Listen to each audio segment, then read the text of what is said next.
with her around. And in fact, she was always a towering figure in our family. She was towering because she was highly intelligent, she was very, very dignified, and she was very, very knowledgeable. I'm sure I'm not telling most of the people here anything that they don't know, but I will tell you something that maybe you don't know.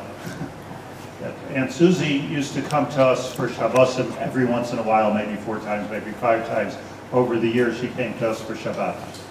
And one time when we still lived in Bayit Vegan, she asked me if she can attend. I was giving a Talmud shir in my house.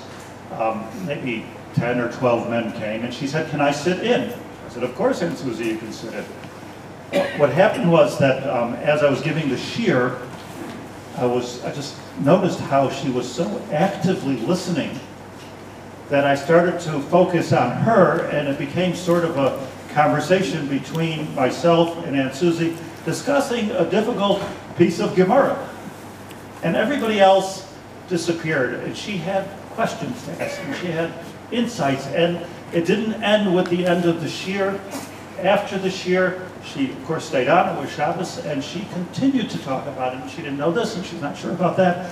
And it was a very, very insightful, because I knew Aunt Susie in a lot of ways, but I didn't know that she was a Talmud Chacham. I didn't know, and she had such an appreciation for not just the Talmud or Gemara, but for the depth, for the analytics of it, and that's what she was enjoying. That was just a small part of Aunt Susie. As she sat with us around the table, there was always something new to learn about the history of her very illustrious family, about the history of the Baltimore Jewish community, and about the history of religious Zionism, Israel. Today, as everybody knows, was her Hakamat Matzeva. In the words of the Talmud, the time for Hakamat Matzeva, and it is mentioned in the Gemara, is a time of Morit Ma'ot, as opposed to the time of a funeral, which is a time of Bechi. The difference is this: Bechi, Bechiyah, is an emotional response to a situation. Somebody leaves us, somebody we love. They left the world, we will miss them. We're emotional about it. Later, as we do a Hakamat Matzeva, we move from Bechi to Morid Ma'ot, which Rashi tells us is an intellectual exercise. It's not about an emotional response, it's about a lekach. What do we have to learn from her? What did she teach? What did she stand for? And I believe that's what our task is today in the next couple of minutes, which of course, what can I say about 98 years of productive living? A couple of minutes. A little bit of a lekach. Aunt Susie was born in Baltimore in 1919. She was a couple of months younger than my father. Her mother and her grandmother founded the Beis Yaakov School of Baltimore, and she taught there.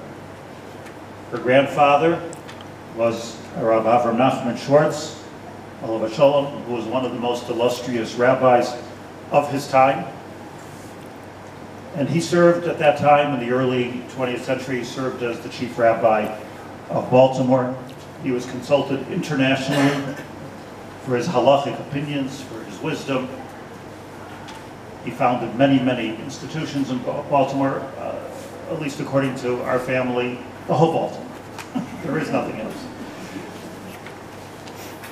Aunt Susie's uncle was Dr. Joseph Schwartz, who rescued thousands, tens of thousands of Jews from death in the Holocaust. And this was her legacy. That's what she grew up in. She was an educator, she was a mother, and in 1975, she became the national president of American Mizrahi Women, which is now known as Amit. As you know better than I, we all should know, Amit, or Mizrahi Women of that time,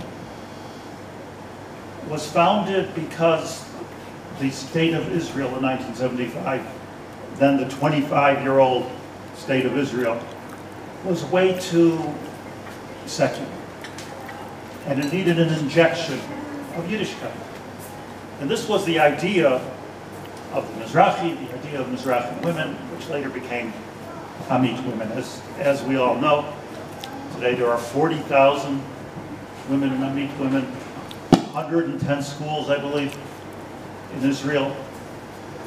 A derech of infusing Yiddishkeit, spirituality, Torah, to children from all diverse backgrounds, and creating a feeling here in Israel which was Jewish and that would stay Jewish for generations.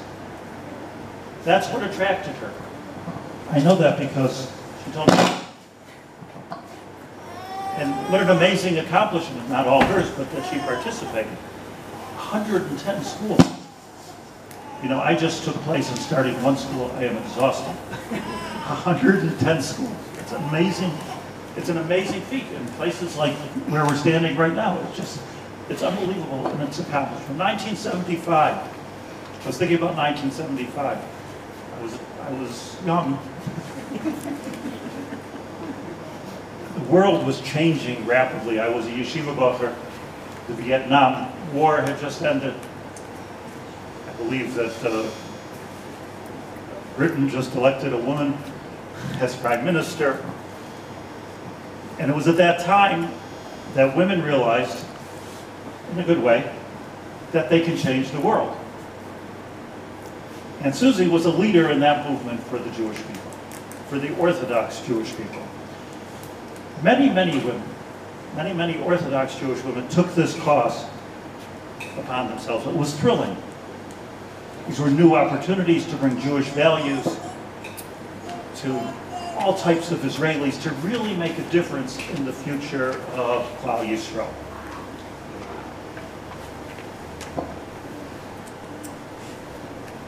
At age 56, Aunt Susie decided, I'm going to do this. And she told me it wasn't a simple and an obvious decision. It was a decision. At 56 years old, she's going to do it because this is my cause. That's what she told me. This is my cause. What to learn? Today is the day that we have to take something away. Today is the day we have to bring something home with us. First and foremost, we have to have a cause. Because it was causes such as this isn't the only cause, it was causes such as this that allowed the Jewish nation to continue, to be vibrant, to exist, and to grow. It was causes such as this which built the Jewish character.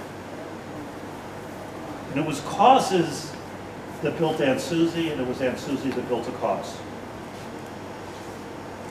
These days, I'm concerned with many of our children that they don't really have a cause. When I was a child, every Sunday we would have to go in the freezing Buffalo weather. We went, my father made me go, he said CSY. We went and we marched in front of the Russian embassy. We said, let my people go. All 10 of us. We had a cause. A couple of years later, I got involved in other things. I was screaming, never again. And I realized maybe I should go further. It was these causes, the passion, what was put in us as children, the passion which I believe, for instance, caused Bela and I to move back to the United States from Israel for a number of years and try to fight the assimilation successfully, Baruch Hashem. And it's these causes, you know, I look around at my own kihila, Baruch Hashem, a beautiful, became a large kihila in Beit Shemesh. And I look at the children and I say to them, what's your cause? What are you passionate about? What are you going to do for the Jewish people? And here we have, and we're really celebrating the life of someone who had a passion, who had a cause. And as I think as cousin Ruthie said, she quoted her as saying, you can't sit on your hands. And she said, you have to do something. The world today, as you know, is broken. It's not a safe place for anyone, especially not for Jews. Her cause and Susie's cause was the Jewish people. Our cause, and more important, the cause that we have to really give over to our children. Let's go home. Go home tonight, talk about our children, our grandchildren, our great-grandchildren, whatever happens. What are you passionate about? What are you going to do for our people? What are you going to do for Israel? That's the question. And it's as important as every Tosfos, and it's important as every word in Shulchan Aruch. What are you going to do? This was her legacy. This is what she taught us. And until there's peace in the world, until there's peace in Israel, B'ezrat Hashem, until there's peace in Yerushalayim, this will be our task. Hey Zichra Baruch, she should be a bracha for all of her children and grandchildren. Hashem, so many of us and the whole family, we're very, very proud. Our whole family is very, very proud to say that Aunt Susie was actually our aunt. Thank you very much.